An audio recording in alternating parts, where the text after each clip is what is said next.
नमस्कार साथियों, आप सभी का स्वागत है देवेंद्र सर ऑफिशियल में। हम हर रोज की तरह बेस्ट करंट अफेयर्स सिर्फ 10 मिनट में आपके लिए लेकर आए हैं। आज की तारीख है 16 जून 2020। अगर आपको मेरे वीडियोस पसंद हैं तो प्लीज लाइक करें, शेयर करें, सब्सक्राइब करें और बेल आइकन को जरूर क्लिक करें। तो चलिए हम चलते हैं आज के पहले प्रश्न की तरफ। आज का हमारा सबसे महत्वपूर्ण प्रश्न है। इस प्रश्न की आने की संभावना सर्वाधिक बनती है। क्यों बनती है आप जान जाएंगे। प्रश्न है कि समुद्र में सबसे गहरे ज्ञात स्थल, इट मींस मैरियाना ट्रेंच, जिसे आप चैलेंजर डीप के नाम से भी जानते हैं, पर पहुंचने वाली पहली महिला कौन बन गई हैं? तो कैथरीन डी सुलीवन क्या बन गई? पहली महिला बन गई है मैरियाना ट्रेंच की क्या है गहराई पर जाने वाली। महत्वपूर्ण यह इसलिए हो जाती है क्योंकि ये नासा की पूर्व क्या है अंतरिक्ष यात्री भी है, एस्ट्रोनॉट भी रही हैं और मैरियाना ट्रेंच तक पहुंचने वाली पहली महिला बन गई हैं। अंतरिक्ष में चलने वाली भी ये क्या है?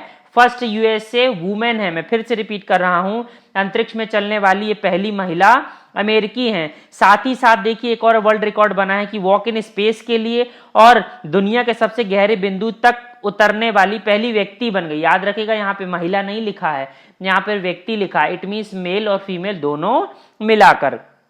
तो दुनिया का सबसे गहरा बिंदु नापना और स्पेस वॉक करना, ऐसा कीर्तिमान स्थापित करने वाली महिला बन गई हैं कैथरीन जी। चैलेंजर डीप के साथ इन्होंने लगभग 35,810 फीट की क्या है गहराई नापी थी। तो बहुत महत्वपूर्ण हो जाता है यह प्रश्न। आप मैप में देख सकते हैं जापान के क्या है पूर्वी तरफ में मैरियाना ट्रेंच और यहाँ पर जो सबसे गहरा भाग है लगभग 11,000 मीटर की क्या है गहराई है, मतलब 11 किलोमीटर की, यहीं पर पड़ता है। इसे चैलेंजर डीप के नाम से जाना जाता है, पृथ्वी का सबसे गहरा बिंदु। नेक्स्ट प्रश्न की तरफ हम चलते हैं। अत्याधुनिक बाढ़ चेतावनी प्रणाली फ्लड वार्निंग सिस्टम आईफ्लोज की शुरुआत कहां पर की गई है? तो भाई मुंबई में। आपको पता है यहीं पर निसर्ग तूफान आया था, भारी तबाही भी मचाई। 129 साल के बाद इतना बड़ा तूफान आया था। यहीं पर इस फ्लड वार्निंग सिस्टम की क्या है शुरुआत की गई है। अब ये 3 दिन पहले ही अंतरिक्ष क्या है टैकल करके चीजों को देखकर भविष्यवाणी करने में सक्षम होगा। 2 लोगों ने इन्हें मिलकर लॉन्च किया। हमारे पृथ्वी विज्ञान मंत्री डॉक्टर हर्षवर्धन, जो कि हमारे स्वास्थ्य मंत्री भी हैं, और इन्हें WHO के कार्यकारी क्या है बोर्ड का अध्यक्ष भी बनाया गया। साथ ही साथ महाराष्ट्र के मुख्यमंत्री उद्धव ठाकरे, इन्हीं दोनों ने लॉन्च किया था। उद्धव ठाकरे की पार्टी है शिव सेना। आप देख सकते हैं आईफ्लोज मुंबई। इसमें टोटल आपको 7 प्रकार के क्या बताए गए हैं, 7 मॉड्यूल बताए गए हैं। डेटा एनालिसिस, फ्लड इंक्लूजन, आप यहां से पूरा का पूरा देख सकते हैं। आप चाहें तो लिख लीजिए, यूपीएससी के बच्चों के लिए आ सकता है, बाकी और किसी पेपर में 7 मॉड्यूल नहीं पूछे जाएंगे। साथ ही मैं आपको बताना चाह रहा था धारावी वाला इलाका। आप देखिए धारावी वाला इलाका मुंबई में हॉटस्पॉट बन के उभरा है कोरोना का, इसीलिए मैं मुंबई के मैप में आपको धारावी दिखाना चाहता हूं। देखिए बिल्कुल सेंटर में आपको धारावी जो स्लम एरिया है, जहां बस्ती वाला इलाका है, वो आपको दिख रहा है। हम चलते हैं अगले प्रश्न की तरफ। अगला हमारे पास प्रश्न है, national health care supply chain portal आरोग्य पथ किसके द्वारा जारी किया गया है? तो CSIR के द्वारा जारी किया गया है आरोग्य पथ। क्या है? National health care supply chain portal. आप ध्यान रखिएगा, आपको याद होगा आरोग्य सेतु ऐप। आरोग्य सेतु ऐप क्या है भाई? कोरोना से लड़ने के लिए भारत सरकार के द्वारा जारी किया गया था और इसने बहुत ही कम समय में 5 करोड़ से ज्यादा डाउनलोड्स हो गई थी। इसने वर्ल्ड रिकॉर्ड बना दिया था।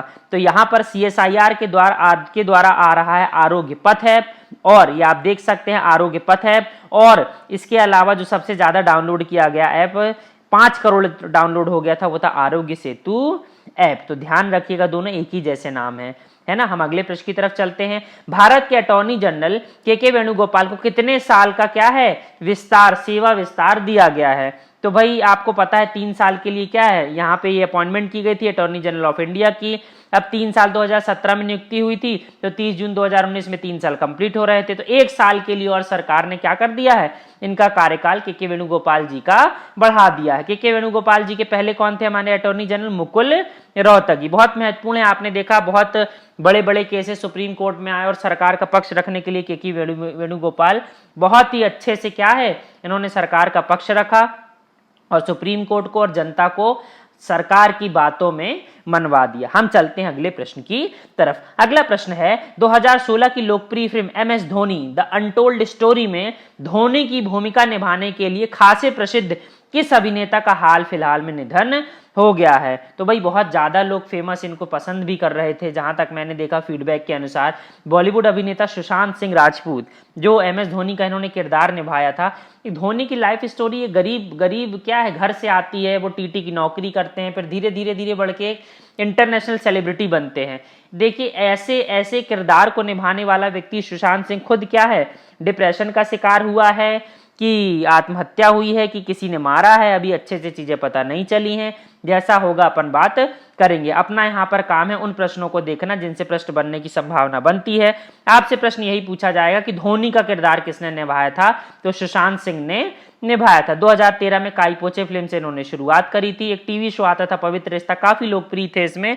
लास्ट फिल्म थी इनकी छिछोरे, जो 2019 में रिलीज हुई थी। फोटो से आप पहचान सकते हैं सुशांत सिंह राजपूत को। अगले प्रश्न की तरफ चलते हैं।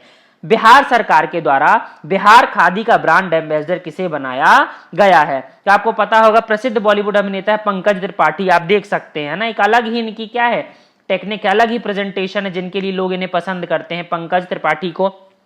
बेसिकली ये बिहार के ही मूल निवासी है और पटना में बिहार के खादी और देश के सबसे बड़े खादी मॉल, ये प्रश्न भी पूछा जा सकता है कि देश के सबसे बड़े खादी मॉल का ब्रांड एम्बेसडर किसे बनाया गया है? तो पंकज त्रिपाठी को बनाया गया है।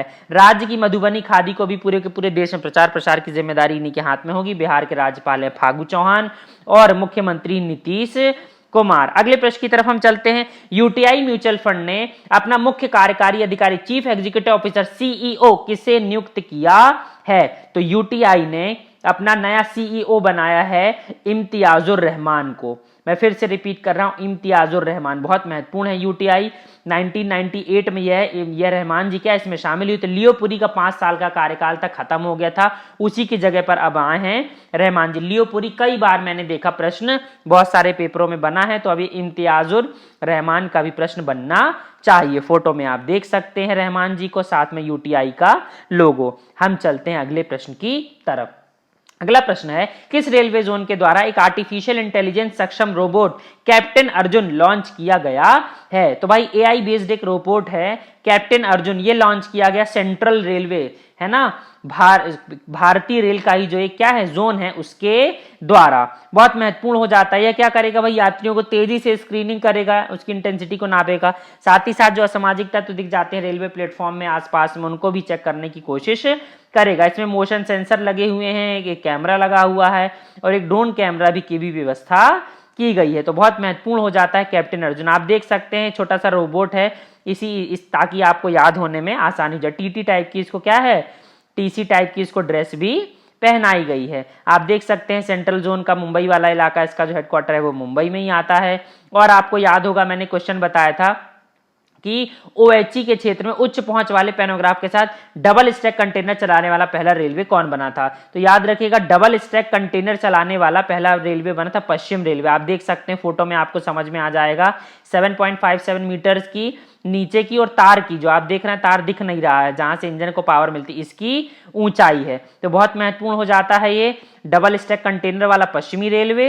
और आप यहां पर देख सकते हैं जो रोबोट है कैप्टन अर्जुन, ये सेंट्रल रेलवे बहुत महत्वपूर्ण है भारत देश के लिए। सबसे ज्यादा रोजगार देने वाला भारत देश का अगर कोई सेक्टर है तो वो क्या है, भारतीय रेलवे। भारतीय रेलवे को 18 जोनों में बांटा गया है। सबसे लेटेस्ट वाला है भुवनेश्वर वाला जोन। आप चाहें तो ऐसे याद कर सकते हैं। भारतीय रेलवे बोर्ड के जो चेयरपर्सन है वो है विनोद कुमार यादव, आपकी स्क्रीन के सामने।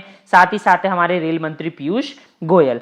अगले प्रश्न की तरफ चलते हैं। अगला प्रश्न है हमारे पास, फिलीपींस गणराज्य में भारत के अगले राजदूत के रूप में कौन नियुक्त किए गए हैं? तो भाई शंभू एस कुमारन क्या है, फिलीपींस गणराज्य में भारत के अगले राजदूत होंगे। हाल फिलहाल में मोरक्को के राजदूत थे, अब ये जयदीप मजूमदार के स्थान पर जा रहे हैं फिलीपींस की राजधानी आपको पता होना चाहिए मनीला।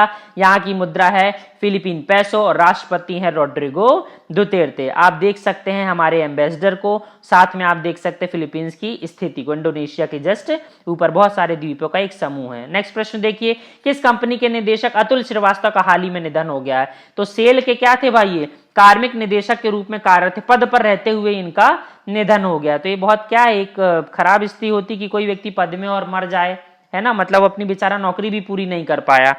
और आपको ये पता होना चाहिए सेल क्या है, हमारी महारत्न कंपनी। 10 हमारे पास महारत्न कंपनी है, लिस्ट आप देख सकते हैं, चाहे तो लिख लीजिएगा। इसके अलावा हमारे पास नवरत्न कंपनियां 14 हैं, चाहे तो आप लिख लीजिएगा। और मिनी रत्न कंपनीज हमारे पास 12। लेटेस्ट आंकड़ा है जनवरी 2020 तक का। अगला प्रश्न देखिए, भारत के सबसे वृद्ध प्रथम श्रेणी क्रिकेटर का नाम बताइए जिनका 100 वर्ष की आयु में निधन हो गया है। तो भाई बसंत राय जी थे 100 साल के। इन्होंने 1940 के दशक में क्या है 9 जो खेल हैं प्रथम श्रेणी वाले वो खेले थे और लगभग 277 रन बनाए थे। काफी इनका योगदान रहा है उसके बाद भी। तो बसंत राय जी को आप देख सकते हैं सचिन तेंदुलकर के साथ में। अगला प्रश्न देखिए, world wind day, global wind day जिसे भी कहते हैं, कब मनाया जाता है? तो 15 जून को यह मनाया जाता है। वैश्विक रूप से इसे मनाने की शुरुआत 2009 में हुई थी। इसके अलावा आपको पता होगा कि भारत देश में क्या है, इंटरनेशनल सोलर अलायंस का मुख्यालय है गुरुग्राम में। अगला प्रश्न देखिए, world Elder abuse awareness day यानी बुजुर्ग के साथ होने वाले दुर्व्यवहार के बारे में जागरूकता फैलाने का विश्व दिवस कब मनाया जाता है? तो 15 जून को यह मनाया जाता है। इस साल की थीम थी लिफ्टिंग अप वॉइसेस। अगर आपको वीडियोस पसंद हैं तो लाइक करना मत भूलिएगा। धन्यवाद।